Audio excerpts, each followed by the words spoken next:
guys, and welcome to another tutorial.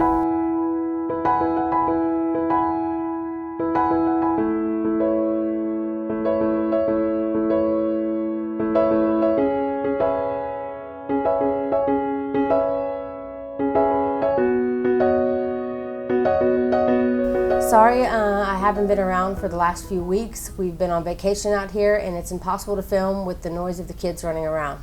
Not to mention they take over my computer most of the time. So anyway, I'm glad to be back. I hope you guys have been having a great few weeks and that you enjoyed the last tutorials that I did with the wave stitch. And those two tutorials, I taught you how to do it in the round. And this one, as promised, I made a scarf to show you guys how to do this stitch in the row. So we're going to be doing this one back and forth, back and forth. For this project, you're going to be using a 5mm hook. Oh, and look, I got a froze hook back again. I don't know if some of you who follow my Facebook page, I was sharing some pictures of my hook that fell on the ground because out here in Israel we have cement floors in a room. So it had broken right on the tip where the hook is just gone. I guess that's the negative side of having a wooden hook with cement floors. I think in the States most people have carpet, so it's not that big a deal. But anyway, that was very sad. And it took me over a month to finally get another one. But I got it. It's awesome. I got my lightweight hook, which helps so much with my carpal tunnel. Seriously, if you guys want to get one of these, you can find the description in the box below. And this one is so cool. The other one I had was really dark. And this one I decided to go light. I really like the pattern on that one. Anyway, so 5mm hook, and you're also going to need some scissors and a box to make the fringe. And keep in mind when you're trying to find something to make, I mean, you don't have to use a box. You can use a piece of cardboard, wallet, just anything that's the size that you need. And keep in mind the thickness too, because that does play a part in how long your, let me get this stuff out of the way, how long your fringe is going to be. The two side pieces are just going to be long. I mean, there's nothing you can do about it, but I kind of like it. It kind of borders the fringe a little bit. Let me get it in the center of the screen here. Kind of borders the fringe, and then in the center you can see how these got tied together. Now if you want to make some really long fringe, you can keep doing this pattern here all the way down. You can just take the next and do this. It's going to be really cool. Anyway, I'll show you how to do this at the end of the video. Okay, I'm making this to leave a edit in the video to show you how the fringe can not be even. So I was telling you to get something like this, about the size that you want, but I recommend getting like at least double the size that you want, because seriously, it's going to look so much better if you can cut the ends to even it off, and if you can continue the pattern like one more time to offset, just like the stitch does, automatically offsets, to at least be able to do it twice. So I would say make sure you have a lot of yarn to make some long fringe. So get something twice as long as you want at least. So keep in mind that you're going to need to find maybe something like this or a piece of cardboard. I used to get like cereal boxes and cut it the length that I wanted and then use it to wrap around, because it doesn't really have much thickness, and you can really decide how long you want to make it by just cutting the cardboard. So it's up to you. This skein of yarn that I had was fairly long. So I was able to make the size scarf that I wanted just out of one skein. But I would say to be on the safe side, get two, especially if you like longer scarves. And this scarf is not really double-sided, as you can see here. It has kind of like the mesh pattern, kind of, I don't know what to even call that. It kind of reminds me of like the metal walk that you see like on construction sites and stuff. Anyway, and in the back, it's kind of like the opposite. It like pushes out here where it goes in on this side. So it's a little different of the pattern on the back. It's not like completely double-sided, but it's still really cool looking. So I just want to let y'all see that. And that's it. So I guess go and grab the items that you need and we'll get started. Oh, I wanted to mention this stitch is done in rows. It's done 10 multiples of 10 plus 1. So that means that you do 10 chains in multiples of 10. So 10, 10, 10, 10. You could use this to make a blanket if you wanted. Do it in multiples of 10, and then before you're ready to start crocheting back again, the row, you want to go ahead and make that additional 1 chain. So the multiples are 10 plus 1. Okay, I have my multiples of 10. I just went ahead and did a chain of 20.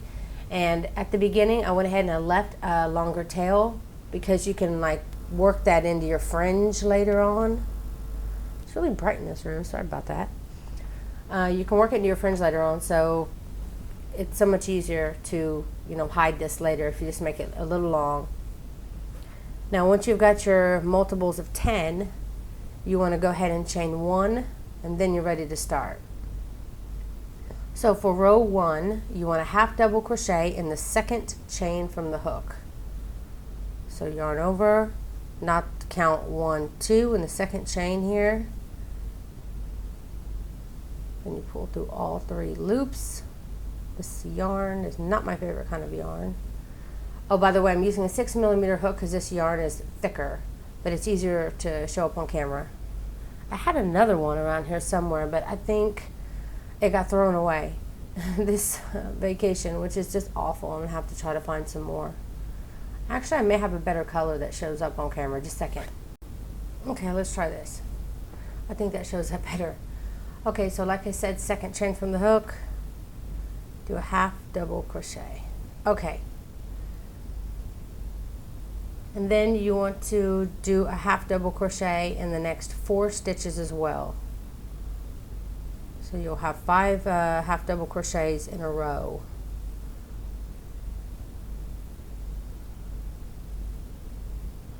So there we go, got my 5 half double crochets. Then the next one, you'll want to do 5 slip stitches. I'm only using this top loop here. So go into that top loop, pull through the stitch, and then pull through the loop. There you go, slip stitch. Oh, that's the alarm next door for the kids. So that's 3. We're going to do a total of 5 slip stitches in a row. 4 and 5. Then you want to repeat this pattern. You want to do 5 half double crochets, then 5 slip stitches, 5 half double crochets, 5 slip stitches. So continue that down the row. You should end up evenly. So at the very end, you should have just completed a set of 5 of whatever you're doing, because you could be making a blanket, not something as short as this.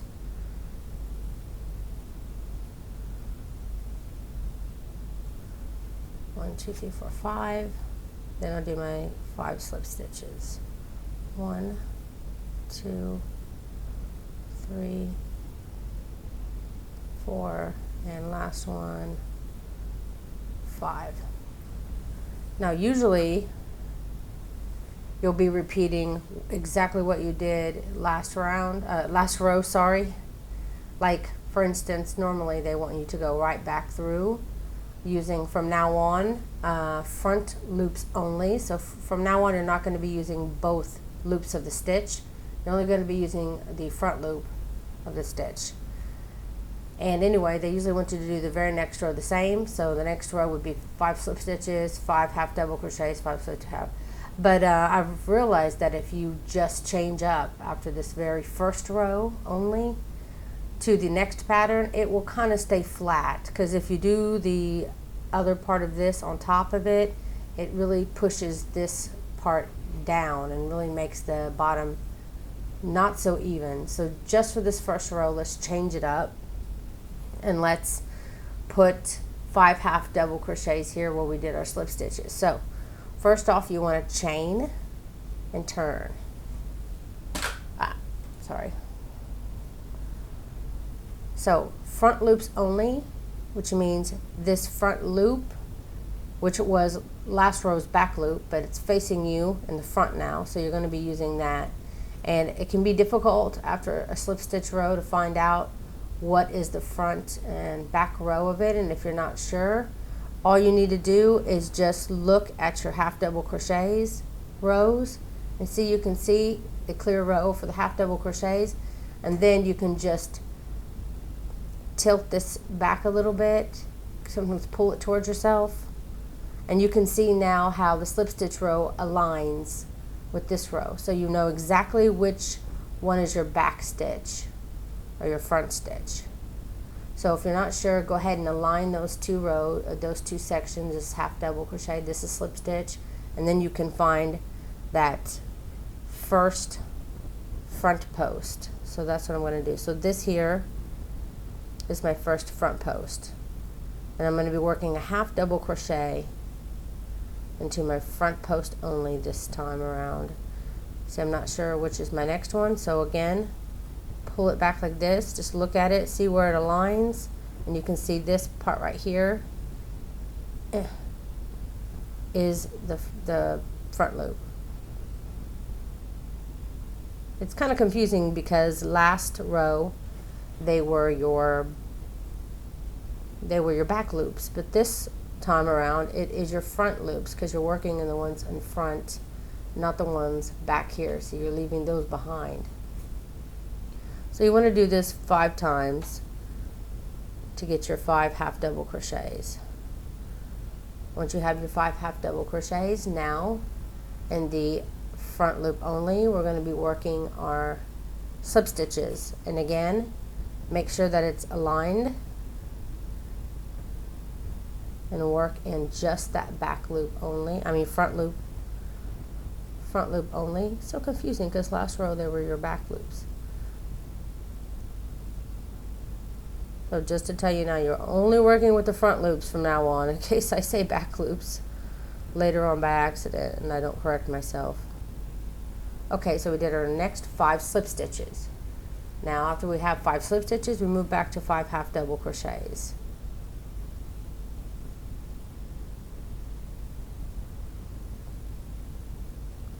Hard to find those front loops sometimes. It will get easier when your project gets bigger. And again, once you learn to tilt back your work to find out where your stitches align, it's also going to make it a lot easier for yourself. So you did your 5 half double crochets, and then you finish the row with your slip stitches. This very last one is the hardest for me. I really have to pay attention and make sure I get that last stitch in the correct one. Okay, so you've done your first 2 rows and you alternated it just to try to make, see, this one will be a little bit more flatter now. It shouldn't be pushed down so much. So you're going to be repeating this the pattern that I'm about to show you next over and over again, okay? So from now on, you'll do 2 rows of repeats. So you did 5 slip stitches here, so you're going to work 5 slip stitches here again, and 5 half double crochets, you'll be working half double crochets again. You'll be repeating 2 sets of the same row, which is working in the front loop only, and then you'll do your 5 slip stitches. So you're always going to chain 1 and turn at the end of a row, find your back stitch again, and you did 5 slip stitches back here, so you're going to do 5 slip stitches again to begin this row. 3, 4, and 5. Now again, we're going to be doing our half double crochets worked in the front loop only. 2, 3, 4, and 5. And again, 5 slip stitches. 1, 2, 3, 4, and 5. Now your last 5 stitches will be half double crochets. 1, 2, 3, 4, and I'm running out of yarn here.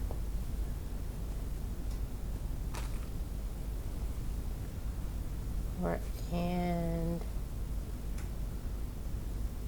5.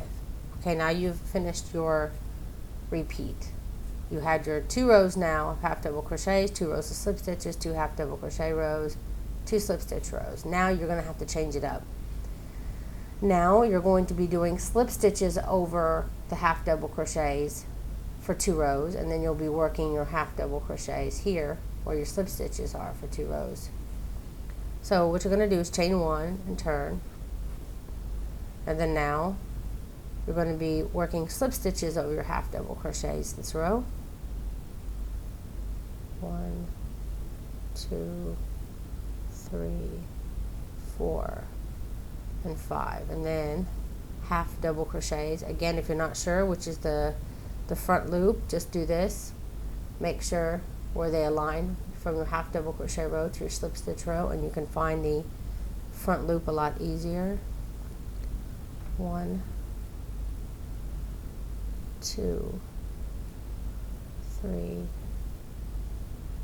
4, and 5. And always count, because it really is important to count. And if you're not sure that you have 5, just back up a few stitches and redo it, because it messes up the whole look if you don't count correctly. 1, 2, 3, 4, and 5. So now you have to repeat that row exactly. So you chain 1 and you turn, and then we just did 5 half double crochets here. So again, we're going to be doing 5 half double crochets again. Actually, did we do half double crochets? Yeah.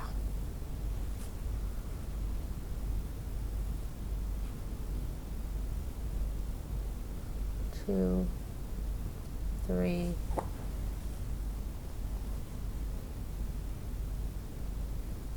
4, and 5, and then we'll do our 5 slip stitches again. 1, 2, 3, 4, and 5. And then again, front loop only, do your half double crochets. 3, 4. So let me get my yarn here. This yarn is kind of wound strangely. Okay, oh, gotta make sure I'm in the right one, because these back loops here, see, they kind of look like that's the back loop, and I keep wanting to go into one of those, and when I'm not 100% sure, again, I'll just fold it like that and check. Make sure that, see, it's not this one as my back one. It's this one, because see, you can see this is the front loop on this side. So this is the back loop. So this is my front loop.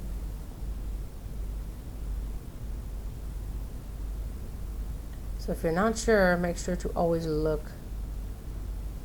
3, 4, and 5. Okay, so this is what we've got done so far. Now the pattern's on this side. We did basically a half a row here just to make it more flat for the end of the scarf or blanket or whatever. And then the next row we started our pattern.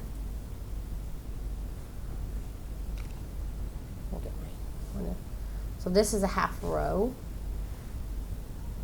So then this was our beginning of our first row. These are our 2 slip stitches rows, and then what really makes the pattern is the 2 rows of half double crochets on top of one another. Using the front loop only, you don't really see this, and it just makes it one big section.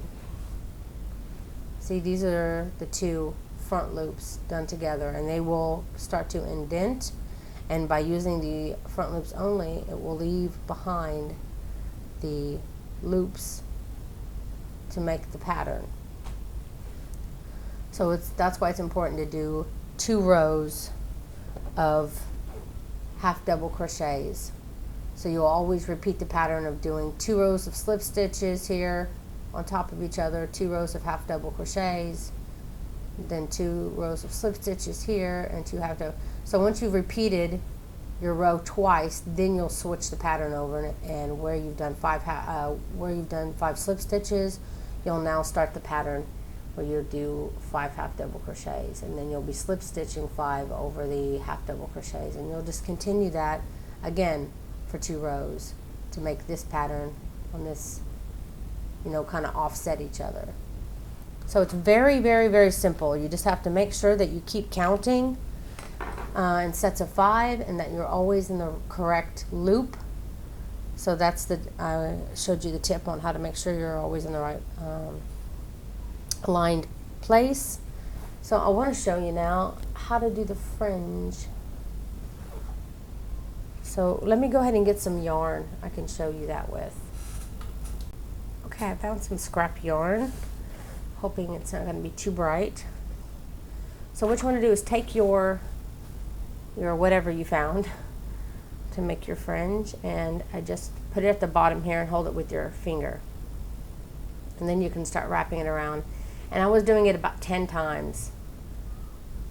So I'm going to count. That's 1, 2, 3, 4, 5, 6, 7, 8, 9, 10. And that's for 1 fringe. So you can cut your yarn at the bottom here where you began, where you already have your tail. And then that's your first fringe. You can also wrap it around like 30 times and make three complete fringe if you want. 1, 2, 3, 4, 5, 6, 7, 8, 9, 10, 11, 12, 13, 14, 15, 16, 17, 18, 19, 20. I think I'm going to make 3 total.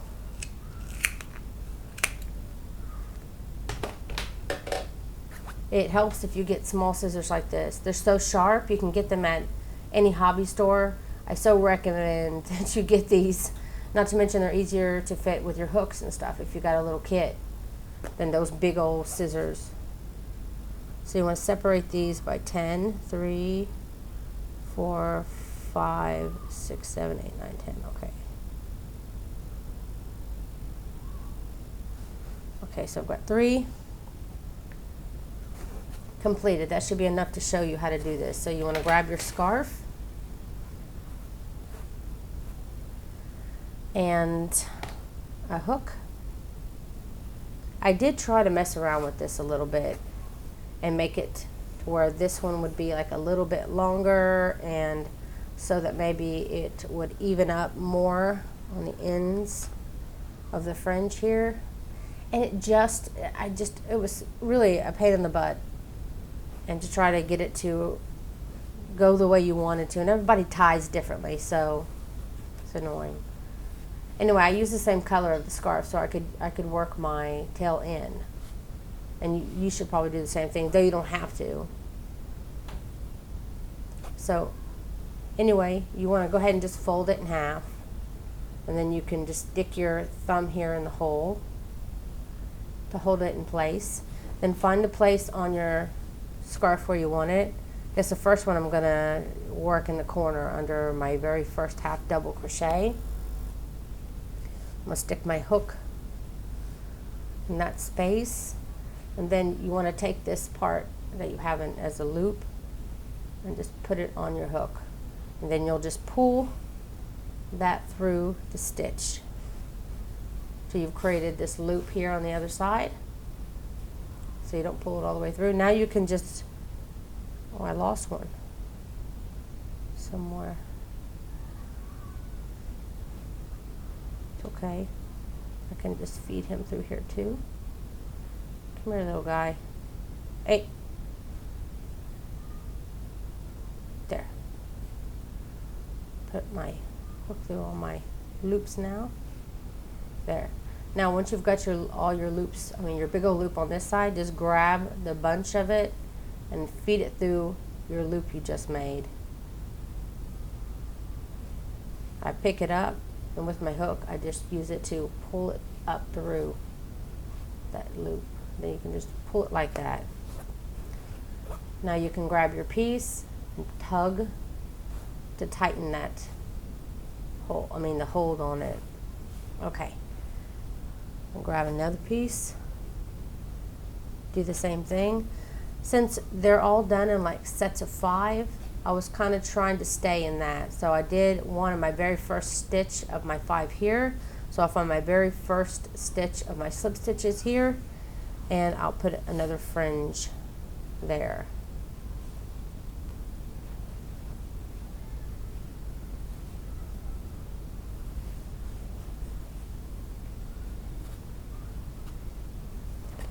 And again, you can pull to tighten. Then I'm going to do one more.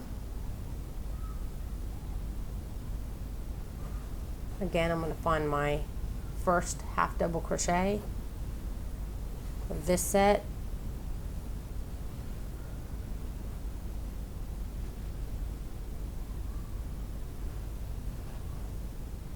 Did I get them all? Yeah. So if you make your fringe a little longer than you actually want it to be, it's probably a little better, because then you can cut it at the end to make them all align.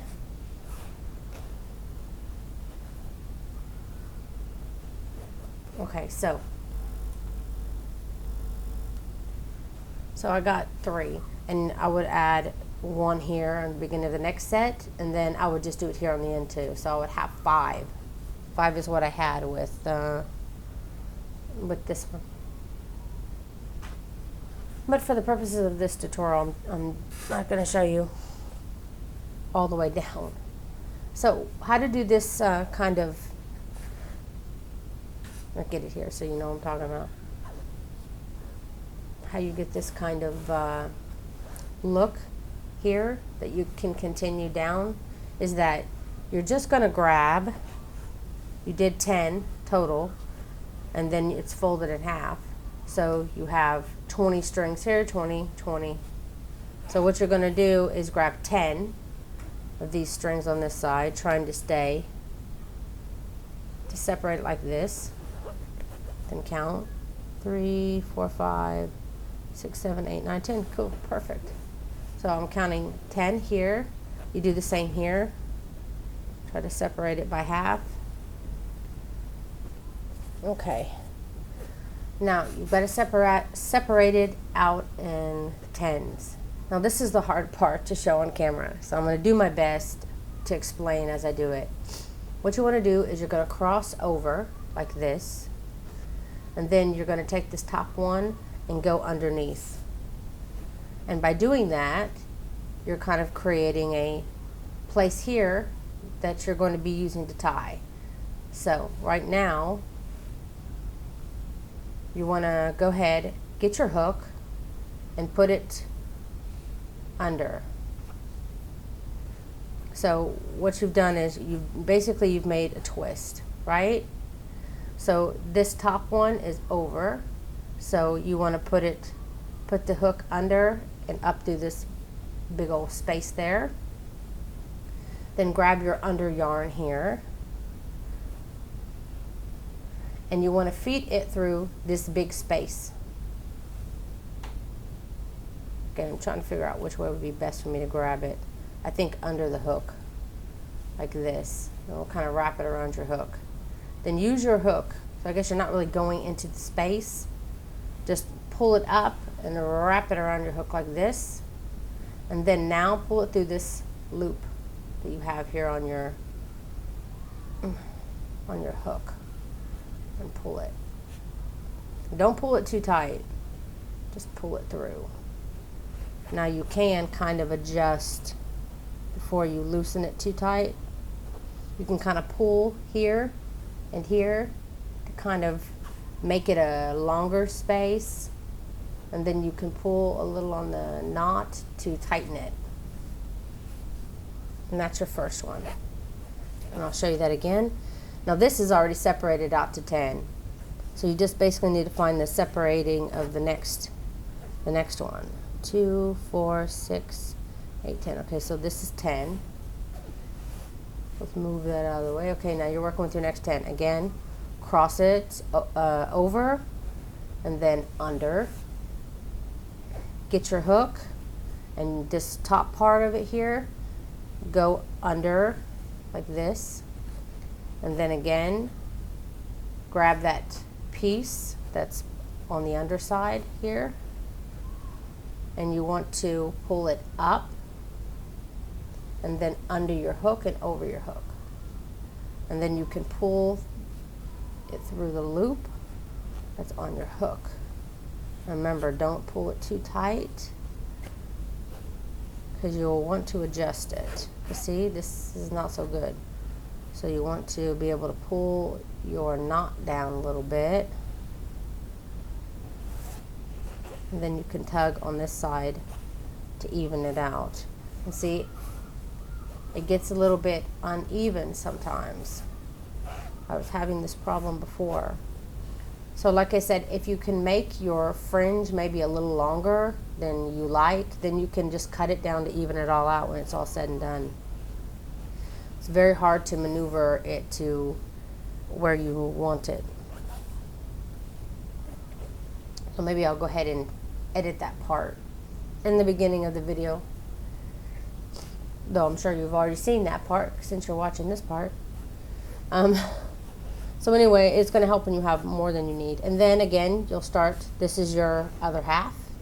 And then you'll have another fringe here where you'll have to separate it again and get your other 10 strings and then redo it again. And that's how you can do it over and over and over again. And also if you make it your fringe really long, you can continue to do it again. Like you could separate 10 from here and 10 from here and then create it again going down this way. And it's going to give that offset kind of, you know, big here, then offset big here, just like the pattern of this. So it could be really nice to do it a couple of more times. I had run out of this color yarn. That was my original thinking, but I ran out of this color yarn, so I just left it this way.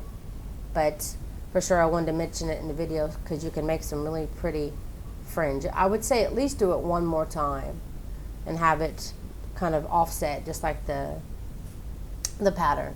Anyway, just a suggestion. I hope that this tutorial has been helpful and that you could get through all my blathering and actually get taught how to do something.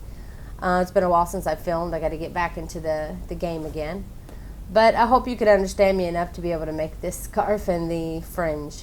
Thank you guys so much for watching, and if you did enjoy this video, please don't forget to leave a like on the video and share it with your friends if you have any friends that know how to crochet or should learn how to crochet if you want them to.